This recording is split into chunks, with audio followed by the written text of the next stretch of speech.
Di Al-Quran mengatakan, di dasar lautan terdapat air tawar yang mengalir.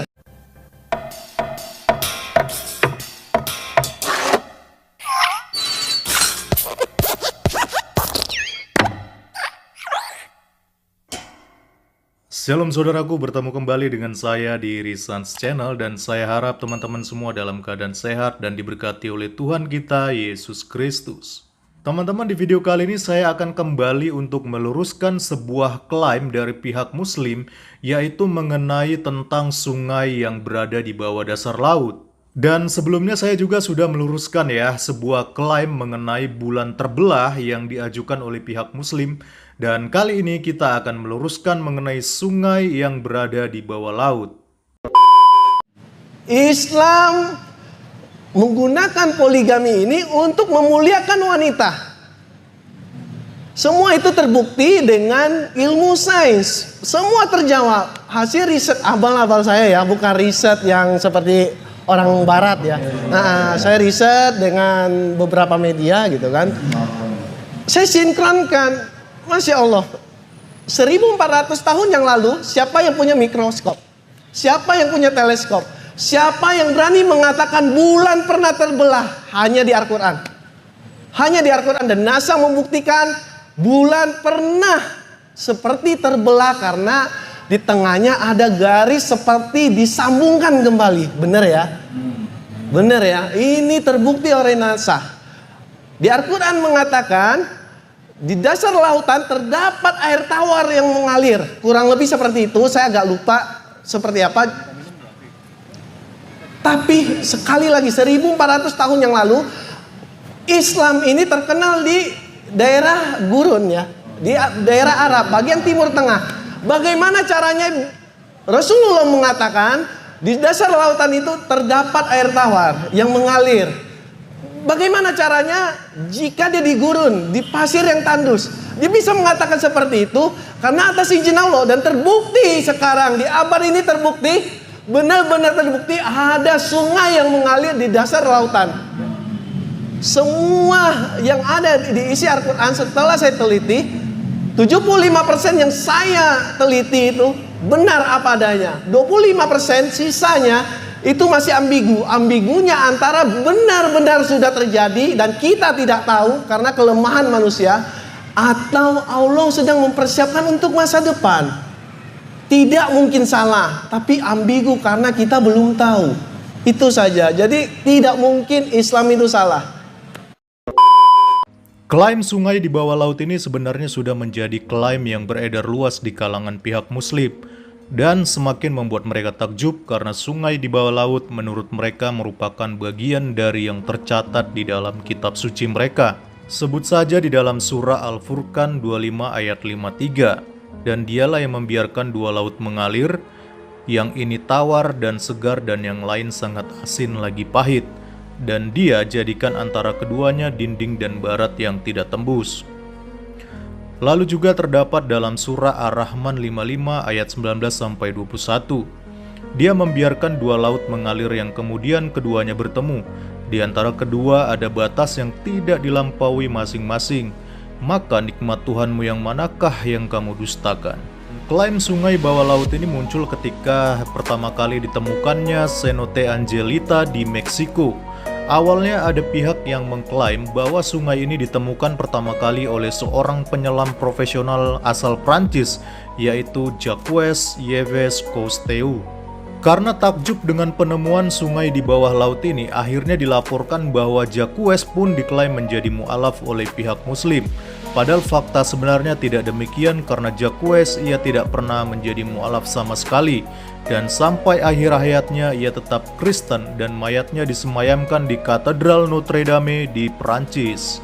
Akhirnya diklarifikasi bahwa foto penemuan sungai di bawah laut ini bukan merupakan penemuan Jacques, melainkan penemuan seorang fotografer bawah air asal Rusia yang bernama Anatoly Beloschin. Kata cenote berasal dari kata suku Maya zonot yang berarti sebuah lubang atau gua bawah tanah yang memiliki air. Sedangkan Angelita berarti malaikat kecil. Jadi cenote Angelita berarti gua malaikat kecil. Istilah cenote ini digunakan untuk merujuk kepada gua atau lubang yang ada di semenanjung Yucatan, Meksiko. Selain cenote Angelita, di semenanjung Yucatan ada cenote lainnya, seperti cenote Actunha, cenote Calavera, cenote Cakmul, dan lain-lain.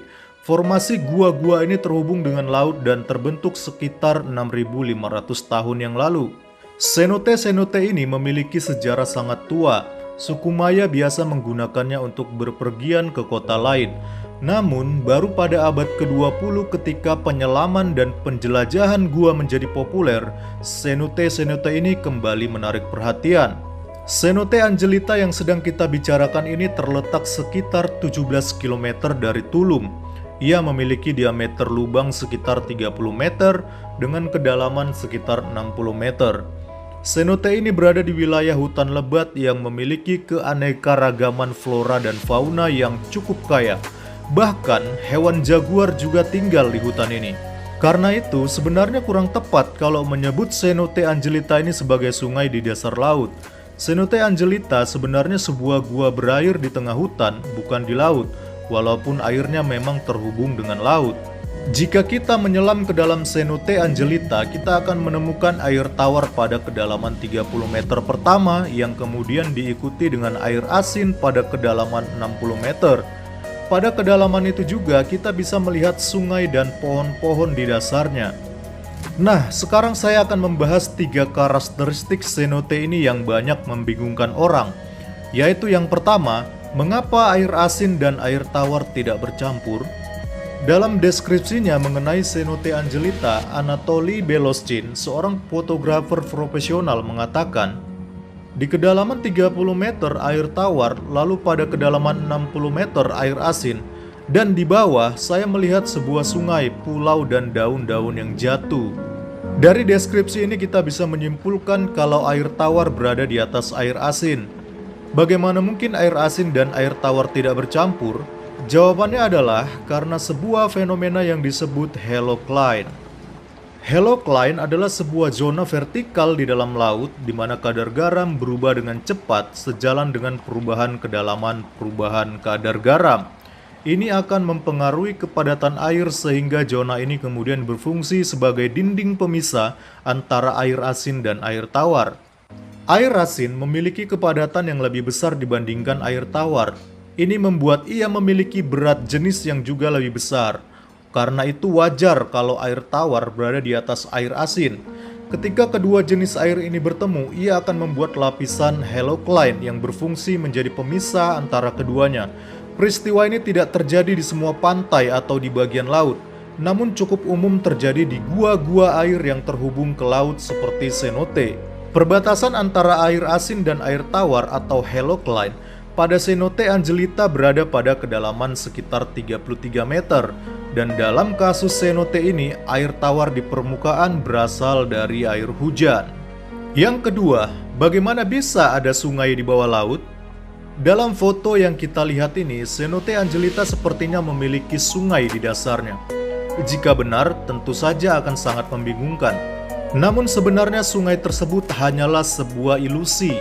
Deskripsi yang paling tepat untuk menyebutnya bukanlah sungai, melainkan kabut ataupun awan. Karena lapisan yang terlihat seperti sungai itu adalah lapisan hidrogen sulfida.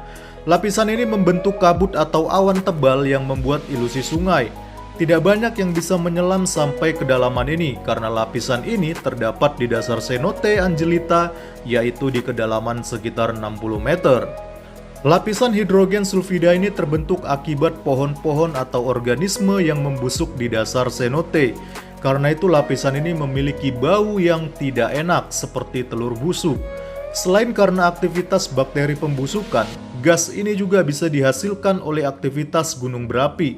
Dalam kadar yang tinggi, gas ini berbahaya bagi manusia karena bisa mengganggu beberapa sistem di dalam tubuh manusia. Yang ketiga, bagaimana mungkin pohon bisa hidup di bawah laut? Dari foto ini kita bisa melihat kalau pohon di dasar Cenote Angelita mirip dengan pohon yang ada di darat. Kita tahu kalau pohon membutuhkan sinar matahari untuk melakukan proses fotosintesis. Jadi bagaimana mereka bisa hidup di dasar air yang gelap dan dalam?